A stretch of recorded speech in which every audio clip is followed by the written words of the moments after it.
One of the things a lot of fly fishermen struggle with, and I know I do for sure, and that is mending. When to mend, how to mend, what's the strategy, how's that tactic and technique work?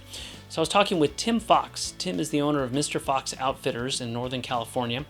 And we were on the lower Sacramento River there doing a little walk and wade, and he was talking about how to mend and what he does when he's mending. It was really cool to watch his technique, and hope you can get something out of this. When I speak of mending, that's basically moving the fly line so that it doesn't slow down your drift or speed up your drift. So sometimes your indicator is in slow water and your line is in fast water. So your line is going to bypass your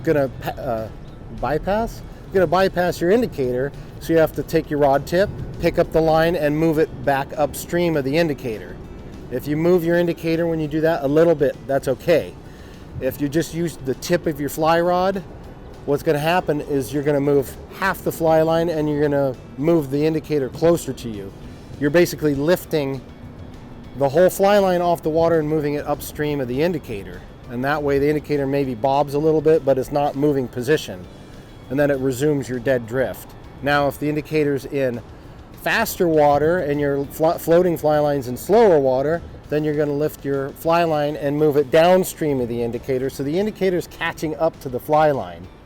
And then, like I explained before, it's the same thing. When you move the fly line upstream of the indicator, the fly line's catching up to the indicator. It's not pulling or dragging. And that's your goal, is to get a drag-free drift. And so, as you're out there experimenting, you can do whatever method you want, but as long as you get a drag-free drift.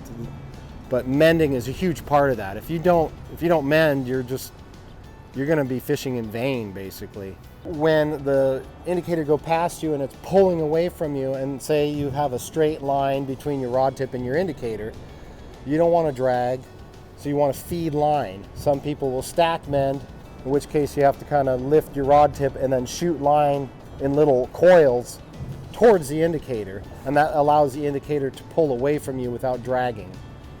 Or you use the rod tip and you flick it so that the fly line shoots out your rod tip without moving your indicator.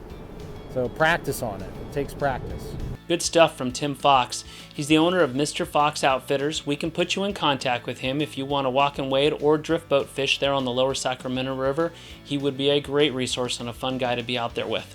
Call us or text us or email us, and we'll put you in touch, and we'll see you right here next time on the Backcast.